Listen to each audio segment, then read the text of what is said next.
গতকাল একাদশ দ্বাদশের যে কাউন্সেলিং দুটো সাবজেক্টে হয়েছে সেখানে কতগুলো এখনো সিট ফাঁকা রইল।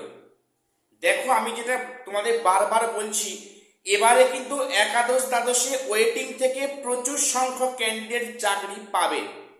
আমি আজকে তোমাদের যে পরিসংখ্যান দেব, যেটা স্কুল সার্ভিস কমিশন প্রকাশ করেছে, তোমাদের সামনে উপস্থাপন করছি, বিষয়টা মন দিয়ে শুনো। এবারে একাদশ দ্বাদশে ওয়েটিং থেকে প্রচুর ক্যান্ডিডেট জব পাচ্ছে, পরিষ্কার। পাশাপাশি তোমাদের আরেকটা বিষয় আজকে বলবো যে যাদের কাউন্সেলিং এর আগের বারে হয়ে গিয়েছে তাদের কিন্তু পিভিআর এবং মেডিকেল চেক আপ কিন্তু শীঘ্রই আরম্ভ হবে। সেখানে মধ্যশিক্ষা পর্ষদ একটা লিস্ট দিয়েছে। কি সেই লিস্ট, আজকে সে নিয়ে আলোচনা আসছি। প্রত্যেকে চ্যানেলটা সাবস্ক্রাইব করে দিও এসএসসি পিএসসি গুরুত্বপূর্ণ আপডেট পাওয়ার জন্য। আর ভিডিওটা স্কিপ করো না, সবটা দেখো। আজকে তোমাদের প্রথমেই বলি যে যাদের এর আগে গতকালের আগে যাদের কাউন্সেলিং হয়ে গিয়েছে তাদের পিভিআর এবং মেডিকেল চেক আপ কিন্তু শীঘ্রই শুরু হচ্ছে, এই মর্মে মধ্যশিক্ষা পর্ষদ একটি বিজ্ঞপ্তি প্রকাশ করেছে।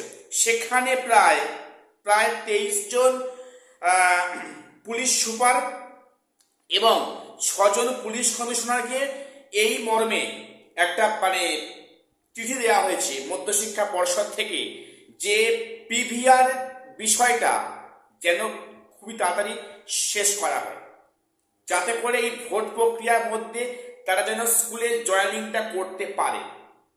এটা একটা বার্তা। এখানেই শেষ নয়, 6 জন মেডিকেল সুপার তাদের কাছে একই চিঠি দেওয়া হয়েছে যে এই সমস্ত রিজিয়নে সেখানে ক্যান্ডিডেটদের মেডিকেল চেক আপ হবে, যাতে করে এই কাজটা অতি সত্বর করা হয়। এই মর্মে মধ্যশিক্ষা পর্ষদের একটি চিঠি পেশ করা হয় 6 জন মেডিকেল সুপারের কাছে। এবং সেখানে তোমরা দেখে নেবে, মধ্যশিক্ষা পর্ষদ কিন্তু ওয়েবসাইটে সেখানে বিস্তৃত বিবরণ দেওয়া আছে যে কোন রিজিয়নের সেখানে কোথায় মেডিকেল চেক হবে, প্রত্যেকে দেখে নিও। মধ্যশিক্ষা পর্ষদের ওয়েবসাইটে গিয়ে দেখে নেবে যে কোন রিজিয়নে বা কোন জোনে কোথায় সেখানে মেডিকেল চেক আপ হবে। সেখানে লিস্ট পুরোপুরি সেখানে প্রকাশ করেছে মধ্যশিক্ষা পর্ষদ, প্রত্যেকে দেখে নিও। অর্থাৎ পুলিশ ভেরিফিকেশন এবং মেডিকেল চেক আপ যে খুব তাড়াতাড়ি হচ্ছে, এটা কিন্তু ইঙ্গিত পুরো পরিষ্কার। অর্থাৎ আশা করা যাচ্ছে আগামী 1 মাসের মধ্যে কিন্তু এই প্রক্রিয়া সমাপ্ত হয়ে তারা স্কুলে জয়েন করতে পারবে, এমনটাই মনে হচ্ছে। তবে একটা প্রশ্ন, যেহেতু সামনে ইলেকশন আছে 23 এবং 29 তারিখে, তার মধ্যে আদৌ সম্ভব কিনা সে নিয়ে প্রশ্ন উঠছে। যাই হোক, এবারে মেন বিষয়ে আসি, যেটা বলছিলাম, ওয়েটিং থেকে যে প্রচুর সংখ্যক ক্যান্ডিডেট চাকরি পাচ্ছে, আমি যে কথাটা বলেছি প্রিভিয়াস ভিডিওতে, সেটা অনেকে ওখানে নেগেটিভ কমেন্টস করছে। আজকে হিসেবটা আগে দেখো, পরিষ্কার বুঝতে পারবে। দেখো, গতকাল কিন্তু একাদশ দ্বাদশে দুটো সাবজেক্টে কাউন্সেলিং হয়, একটা কম্পিউটার সায়েন্স, একটা স্ট্যাটিস্টিক্স, এবং সেখানে বেঙ্গলি মিডিয়াম, হিন্দি এবং উর্দু মিডিয়াম, এই দুটো সাবজেক্টে গতকাল কাউন্সেলিং হয়।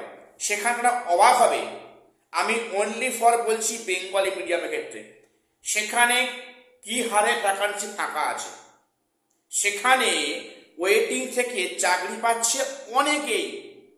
ভালো করে দেখো, প্রথম বলি কম্পিউটার সায়েন্স বা কম্পিউটার অ্যাপ্লিকেশন, সেখানে আমি অনলি ফর বেঙ্গলি বলছি, বেঙ্গলি মিডিয়ামে বলছি। সেখানে মেল ফিমেলে সিট ছিল 185, 185। মন দিয়ে শোনো, মেল ফিমেলে সেখানে ভ্যাকান্সি ছিল কত, 185 জন। এবং সেখানে স্কুল চুজ করেছে, আচ্ছা তার আগে বলে দিই, মেল ফিমেল ছিল 185 কম্পিউটার অ্যাপ্লিকেশনে, অনলি ফিমেল ছিল 67। এবারে এই ভ্যাকান্সিতে গতকাল কতজন স্কুল বেছেছে দেখো, সেখানে মেল ফিমেলে স্কুল বেছেছে মাত্র 136 জন। 100 ছিল 185, 100 ছিল 85 জন, 136 জন 136 মেল ফিমেল সেখানে স্কুল বেছেছে এবং ফিমেলরা আউট অফ 67 মধ্যে 44 মাত্র 44 জন ফিমেল স্কুল নির্বাচন করেছে। তাহলে গতকাল কাউন্সেলিং এর পরে যে সিটগুলো পড়ে আছে সেগুলো পূরণ করছে কারা? ওয়েট লিস্ট ক্যান্ডিডেটরা। পরিষ্কার দেখো, কম্পিউটার অ্যাপ্লিকেশানে মেল ফিমেলে আছে ভ্যাকান্সি ফাঁকা আছে 49।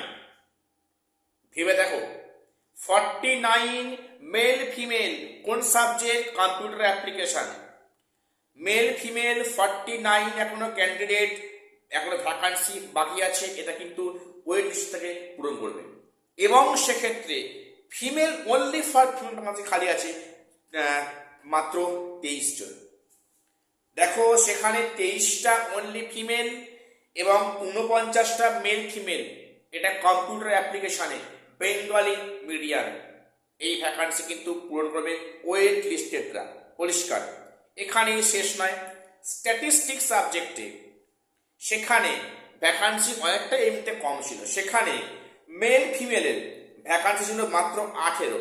সেখানে অনলি ফিমেল ভ্যাকান্সি নেই। মেল ফিমেল ভ্যাকান্সি ছিল কত? 18 জন।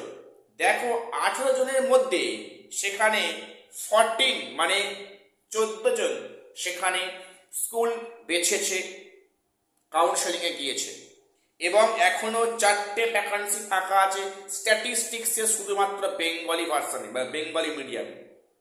ভেবে দেখো, তাহলে 18টা ভ্যাকান্সি ছিল, 14 হয়েছে পূরণ, 4 বাকি আছে, 4 হবে ওয়েট লিস্ট থেকে হবে। কাজেই এই সমস্ত সাবজেক্টে যারা প্রথম দিকে আছো তারা ডাক অনিবার্য পাচ্ছ। হিসাব কিন্তু পরিষ্কার, রাস্তা পুরো পরিষ্কার, রাস্তা ক্লিয়ার। তো এই গেল কম্পিউটার অ্যাপ্লিকেশন এবং স্ট্যাটিস্টিক্স। ভেবে দেখো মেজর সাবজেক্ট যেগুলো আছে বেঙ্গলি, ইংলিশ, তাহলে এগুলোতে কি অবস্থা হবে? ঠিক আছে, তাহলে এখানে কিন্তু ভ্যাকান্সি অনেকটা ফাঁকা হয়েছে। এবারে দেখো, যারা স্কুল বেছেছে তারা যে সবাই স্কুলে জয়েন করবে কিন্তু এমনটা নয়। তার মধ্যে কিছু জয়েন করবে না বিভিন্ন কারণে। স্কুল দূরে হয়েছে ওই একটা কারণ, বা তারা অন্য কোনো জবে অলরেডি তারা মানে অ্যাপয়েন্টেড আছে। অনেক কারণে কিছু পোস্ট এখনো ফাঁকা হবে, হওয়াটা স্বাভাবিক, অল্প হলেও হবে। কাজেই এখানে ভ্যাকান্সি অনেকটা ফাঁকা হচ্ছে। আমি তোমাদের বারে বারে বলছিলাম নেগেটিভ কথায় কান দিও না, বি পজিটিভ। তোমরা মনে রাখো এইবারে কিন্তু একাদশ দ্বাদশে ওয়েটিং থেকে প্রচুর সংখ্যক ক্যান্ডিডেট ডাক পাবে, সেই পরিস্থিতি কিন্তু এবারে আছে। এটা অনলি ফর ক্লাস 11-12। আমি 9-10 কল্পনা বাদ দাও। তো আজকে এটুকুই আপডেট নেবার ছিল। প্রত্যেকটা চ্যানেলটা সাবস্ক্রাইব করে দিও এসএসসি পিএসসি গুরুত্বপূর্ণ আপডেট পাওয়ার জন্য। আর শেষ করলাম, দেখা হচ্ছে পরে কোনো ভিডিও।